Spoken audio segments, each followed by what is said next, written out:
An Empire state of mind for the driver of the number 9 and a case of deja vu. Only the 5th driver in NASCAR history to go back-to-back at the Glen, Chase Elliott outduels Martin Truex Jr. again for his 2nd straight win in New York. Hey everybody, another week of Backseat Drivers. I'm Alex Weaver here with Kim Kuhn and Chase Wilhelm. Guys, the number 9, we were questioning when it was going to come back. Find victory lane. I think he answered our question. I think he did. I was actually a little surprised that he did what he did at the Glen. Won stage 1, won stage 2, won the race, Perfect dominated. Race. He led almost the entire 90 laps. I didn't see that going into the weekend, but they needed this. They were in the kind of a summer slump. We hadn't seen a top 10 from him since first Pocono, and he's had a number of DNFs throughout the summer. But again, it surprised me a little. Yeah, I mean, he's had 7 straight finishes of 11th or worse, so that's the shot in the arm that the number 9 team needed. And also goes to show you how good Chase is at Watkins Glen. That's his wheelhouse. And he said he's never been so far away from home and felt like he was at home.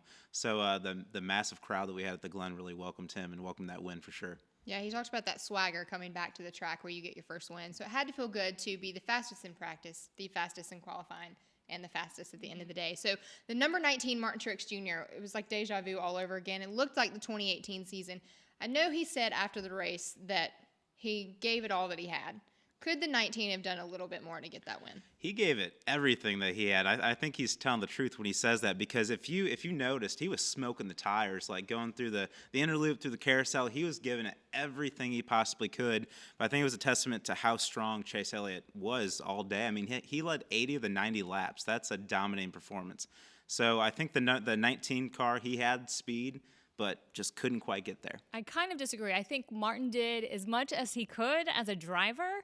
We saw him out there, like you said, smoking tires. He went door-to-door with Chase at one point. But I think as a team collectively, the 19 could have done so much more. Cole Pern is at the helm of this ship, and he usually is rolling the dice in terms of strategy or doing something different, something to put them out front. And I just don't think we saw that collectively from the team, meaning the crew chief, as well as the crew on pit road. Not that they made any really big mistakes, but I think they could have had a better race than they did as a team. I agree. It also felt like pit stops, the 9 and the 19 were both on pit road at the exact same time, every single pit stop.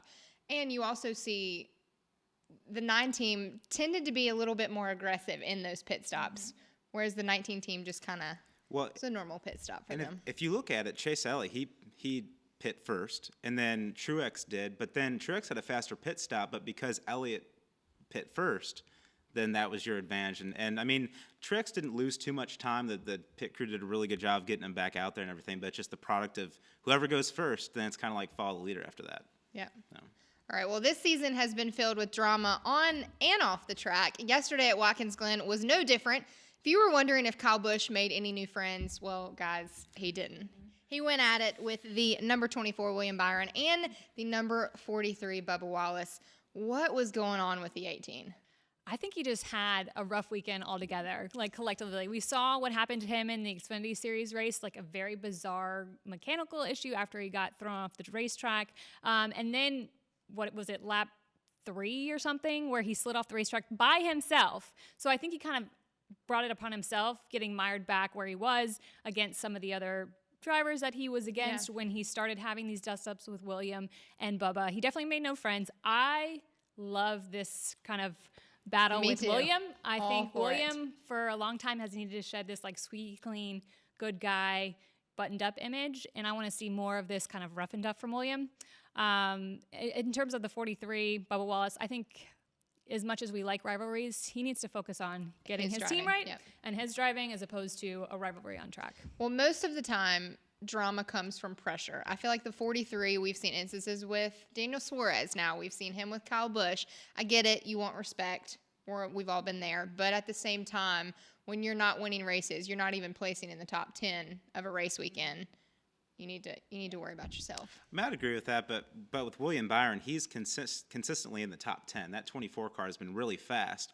And sure, Kyle Busch is a veteran of the sport. He's won a championship and all that, but William Byron, he's with that speed that him and Chad Knaus have put in that 24 car, he's going to be up front battling with Kyle Busch more often, and he needs to let Kyle Busch know, hey, I'm not going to take any crap from you, even though like you're a champion of the sport, you're strong every single weekend. I'm not going to have it. And I know Kyle Busch was frustrated because he probably felt William was crowding him a little bit in turn one, made him spin. He retaliated. And kudos to Chad Knaus. I'm glad that he said, hey, you know what, if there's not any damage or if you don't try to spin Kyle out, then we're going to have a problem. Because he was encouraging his driver to stand up for himself. Now, it didn't work out in Williams' favor, but he also wouldn't have thought that Kyle Busch, he slammed on his brakes. You saw the black brake dust everywhere. So he wasn't expecting that and got the damage and kind of ruined his day a little bit. But at the end of the day, Williams, he made the point that, hey, like, I see you and I'm not going to take it. Mr. H said that he was okay with the retaliation, which if the boss man says that it's time for you to stand up for yourself, I feel like you need to do that. Do we think that it was okay, though, for Chad to make the call to tell William, if he comes back around, knock him out? I think yes. You know, Chad, we saw him with Jimmy for so many years, and because they were similar in age, I don't know that Chad had a lot of influence over Jimmy and Jimmy's actions and kind of pointing him in the direction of what kind of driver does he want to prove himself out there. We're going to take, you know, nothing from anybody else. And so I like that Chad is kind of realizing that he has a little bit more influence over his driver now because his driver's young, he's still impressionable. And I like that Chad was like, no, you go out and get him. And you have to look at, you know, who he was battling. Kyle Busch. Kyle Busch isn't going to let you or give you an inch. I'm terrified of Kyle Busch. Everybody's terrified. So I think if you start with kind of putting your foot in the ground and saying, no, we're not going to move an inch for you, it sets a precedent. And maybe next time Kyle thinks twice about giving it to Williams. So if you're the driver of the number 24, you're okay with retaliating? Absolutely. Okay. I'm going to say hell yes, because, and you hit the nail on the head, Kim. Chad is coaching William, and he's Mr. H put them together because he wants Chad to mold him, and this is part of the molding process. He's going to be like, don't take any crap. Just go out there and prove yourself, and you have speed in that 24 car, and when it gets taken away from you, then hit back. I think the biggest bummer for me of that race was that the fact that it basically took William out of contention for the win. So it was like, oh man, you get so excited because he's fighting back with Kyle Busch, and then you're like, and he has front damage all over his car. Yeah. I mean, he was able to come back and get a somewhat decent finish. I mean, that 24 car was strong, so it was nowhere near where they wanted to be. They could have at least gave Elliott and Truex a run for their money, but with the damage. But at the end of the day, if I was William and Chad Knaus, I'd be like, you know what?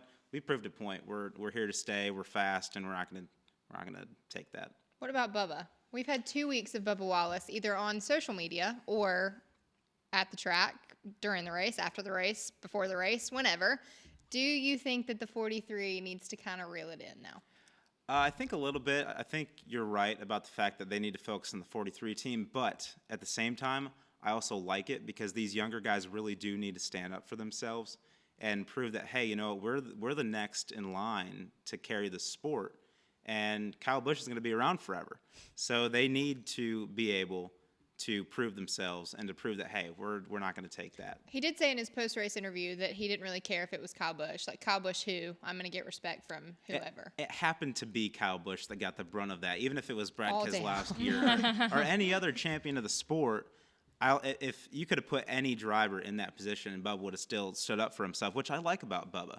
Bubba, he does not care. He's going to do what he thinks is right in that moment, and the rest is history. So I agree with it. I like it. I love Bubba, and I also agree that drivers should stand up for themselves. And, you know, Bubba said, enough is enough. Like, I'm not going to put up with this. But we have to look at the performances that we're getting from the 43 team, and I don't think you have the headspace at that point to be worrying about other drivers and saying enough is enough if you're not performing on the racetrack. Now, I'm not saying that's Bubba's fault necessarily. The team collectively needs to do better. They need to bring better cars to the track and be getting finishes where people are paying attention to them for other reasons than they're just talking about feuds with other drivers. So produce those top 10 and top 15s, and then I'll listen to you when you're saying, I've had enough of the X driver. He needs to back it off. But again, they need to worry about themselves before worrying about other drivers. Well, and I didn't really necessarily like the conversation that him and Daniel Suarez had beforehand the week coming out of Pocono, because you see these two guys, they're friends. We know that they're friends. They're going to continue to stay friends, but you're going at it on social media. Mm-hmm. In my mind, why are you on social when you should be at the garage or pit stop practice or working to get greater for both of them, mm-hmm. not just Bubba, for Bubba and Suarez? Like, you need to work on something besides your comebacks on social media. I like it. I'm going to disagree there. I think it's entertaining for the fans. It's entertaining for us. It gives us a lot to talk about, and it shows the drivers' personalities. It gets them out there, and I am all about getting the drivers' personalities out to the fans, to us, because it's genuine stuff from our drivers. So I'm all for it. So let me ask you a question. You're a Michigan fan, correct? I am a Michigan fan. Okay, so if the quarterback of the Michigan Wolverines comes out and blows the game by 20 points, not just like a touchdown or a field goal. Are we playing Ohio State, or is this a different team? Like whoever you want to play. Ohio State, that makes a Michigan difference. State, a big rivalry. And the next day, your quarterback is on Twitter and Instagram doing whatever, talking trash, saying whatever he wants to say to other teams or to other players. Are you not a little frustrated? No, because he's stirring it up. I'm so frustrated. Yeah, I'd stir it up, stir up the pot. I think That's what makes it exciting. I think you take a loss. I want to see resolution off the track. Yeah. So, yes, it's great, I guess, for fans getting to watch this battle on social media, but be the bigger guy. Make a phone call. Say, we need to meet up to talk about this. Don't air your dirty laundry on social media for everybody to see. Yeah, it was a busy Yes, week it last was. week in NASCAR Twitter world. All right, young versus old has been quite the theme for the last couple of weeks, and we've seen some heated discussions after races in 2019. My favorite now has to be Jimmie Johnson and Ryan Blaney. I don't think the number 48 and the number 12 will be going out drinking or to dinner anytime soon. Johnson's first race with his crew chief, Cliff Daniels, he was trending in the right direction all afternoon long before he felt like Blaney came and ruined his day. In his post-race interview, his exact quote about the conversation with Ryan Blaney was, "His lips are quivering, his knees are shaking. I don't know what his problem is. He drove through me. He claims it was racing. I can't wait to go racing." How do we feel? Well, first of all, I wasn't up close and personal with this You didn't see conversation. I saw the finger pointing, but I did not see the lip quivering that Jimmy had mentioned. It looked like a relatively docile conversation. I don't think that Ryan intentionally barreled through Jimmy. And he said it was not intentional. But I loved this Jimmy. As much as I want to see Jimmy back in victory lane, back winning races, having those top 10s, those top 5s, just performing like we know Jimmie Johnson can, I like that it's made him a little chippier, a little edgier. He has something to prove now, and I'm actually getting pleasure from seeing, because who would have thought Jimmie Johnson would be in a post-race scuffle, and Jimmie Johnson and Ryan Blaney are not two drivers I would have selected to be battling each other. It also was really weird because I think Jimmie Johnson is one of the classiest humans. He was the most classy trash talker I've ever seen. And I loved it. I love this Jimmy, and I hope once he gets back to his winning ways that we kind of still see some of this edge. Because, again, everybody likes to see Jimmy perform well, but I do like that it's bringing out a little bit rougher and tougher of a Jimmie Johnson. He did make a little bit of a move. He's now tied with Newman for 16th, which is the last spot, if the playoffs were to happen today. I know we talked about how young guys need to stand up for themselves, but so does a 7-time champion still, because he has that classiness to him that sometimes drivers I'll push him around, he'll be fine, he's not going to be mad. Well, he got mad this time. And I do agree with Ryan when we know how Ryan races. He's not going to maliciously go out there and just wreck a 7-time champion, a guy who he's always looked up to, and he's been open about that. So I think it's a bit of a stretch that Jimmy said he ran straight through me. I think that's pretty false. But if I'm Jimmy, this is a position he's never been in before in his career. He's gone through 2 crew chiefs. Okay, he's on his 3rd one in a 17-year career. He is under a lot of pressure to make the playoffs, okay? And now he's tied with Ryan Newman. He has no cushion. So for a 7-time champion to be in this position, this is totally foreign territory, and now we're seeing a totally different side of Jimmy that I like too. I agree with you, Kim. I want to see this. I want to see Jimmy chippy. I don't want him to take any bull from anybody, so I like it. I do disagree with something Jimmy said, and I don't quote me exactly, but in the conversation he had with Ryan, because there was a lot of audio from that, he said something to the effect of, the position we're in, meaning the outside of the playoff grid coming into Watkins Glen, now again tied with Ryan Newman.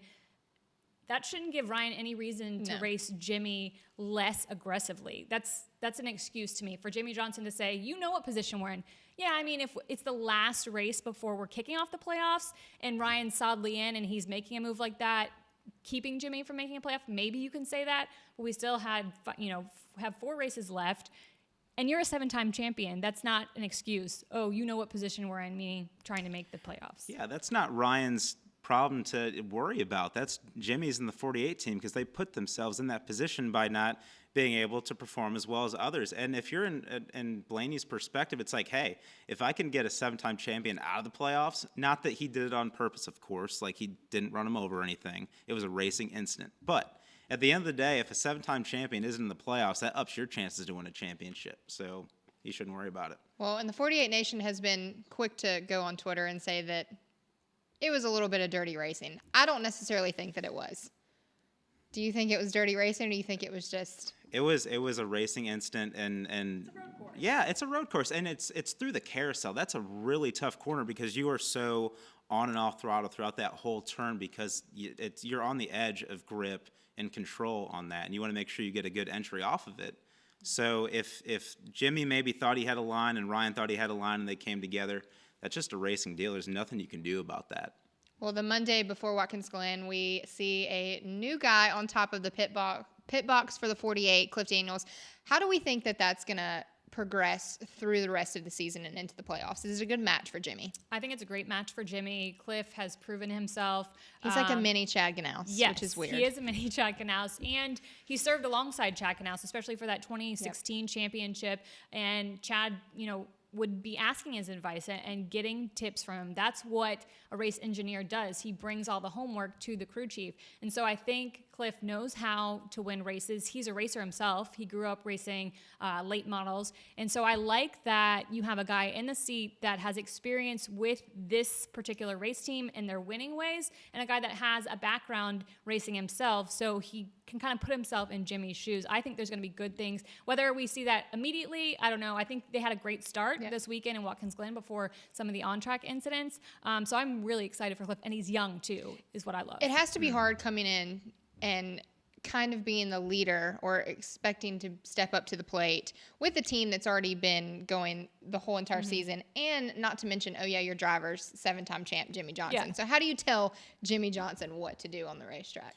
I think that comes from a respect thing. I was at the press conference after they made the announcement, and one of the biggest things that stuck out to me is what Jimmy said about the relationship when Cliff started going back on the road at Sonoma this year.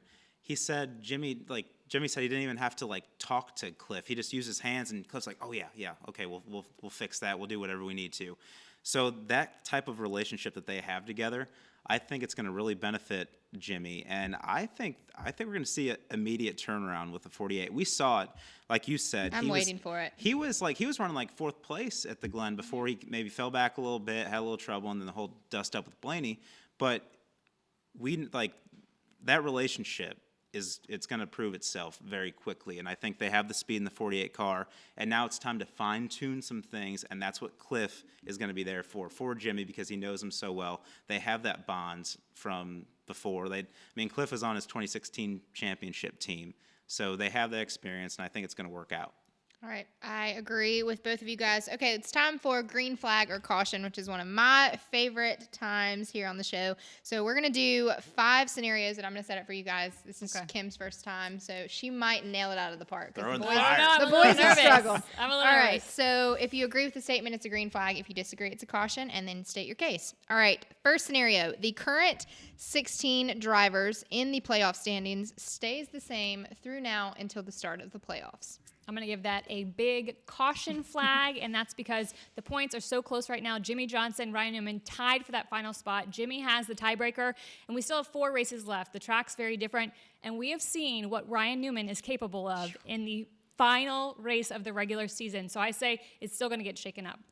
You know what? Green flag back in the air, because I think it's going to stay the same right now. Jimmy and Ryan Newman are tied, but Jimmy has a tiebreaker right now. And like I said before, with Cliff Daniels and Jimmy and that relationship, it's going to be strong. We're going to see them get in the playoffs. All right, disagreement on the table. Second scenario, the number 9 gets into the championship 4.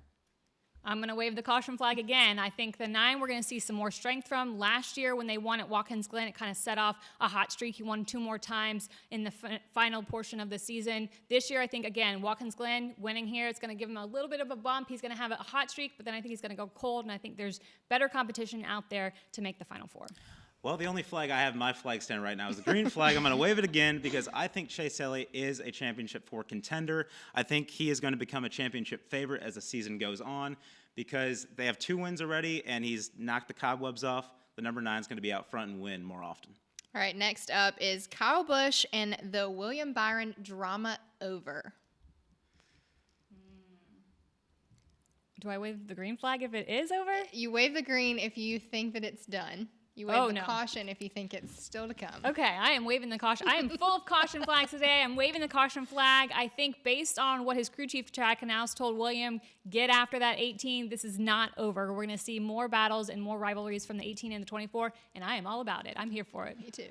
I'm going to throw the green flag, again, surprisingly, because I think William proved himself. But I think in order for this to continue, I think they need to be in another dust-up. And I don't think that's really going to happen because I think William proved his point and Kyle proved his point, and I think they're going to move on and be mature about it, and it'll be fine. All right, continuing the drama. Jimmy Johnson and Ryan Blaney. Drama is over. Green flag. I'm going to wave the green flag. I think the drama's over between them. I don't think it was intentional on Ryan's part. I think Jimmy right now, he's just on the chip because of the position he's in points-wise. I think once he gets better finishes, especially now that he has Cliff on top of the pit box, that it's going to kind of level him out a little bit. We're not going to see as much aggression. And Ryan's pretty good about usually bearing the hatchet with this stuff. I'm going to say caution, but I'm not going to go straight just to Blaney. I think Jimmy's really chippy right now. I think he said, everybody stay tuned. I think that's what's going to happen. He's going to do everything he can to get into the playoffs. And if a driver's in his way, whether it's Blaney or somebody else, I think he's going to do it. So if I was Blaney, I'd be a little more careful. Ask me if I hate a chippy Jimmy Johnson, because the answer is no, I do not. All right, last one. A new 2019 winner wins at Michigan on Sunday. I'm going to say caution flag on this one. I think we're going to see a repeat winner, and it's likely going to come from the JGR camp. They've had speed at those type of tracks, so look for a Kyle Busch, a Martin Truex Jr., probably in victory lane this weekend. I'm also going to do a caution flag because I agree with Kim for the first time on the show. I think it's going to be a Martin Truex Jr., a Kyle Busch, or actually, you know what, let me take that back. I think it's going to be Joey Logano that's going to win again because he was so strong in June, and he's going to repeat that performance. All right, well, you heard it here first. Kim Kuhn is the green flag or caution MVP, so we're going to give her the trophy. There we go. That's cool with me. That's fine. All right, guys, thanks for tuning in to Backseat Drivers. We hope you guys enjoyed it. We'll see you right back here next week, but make sure you tune in to Michigan, 3 p.m. on NBC SM.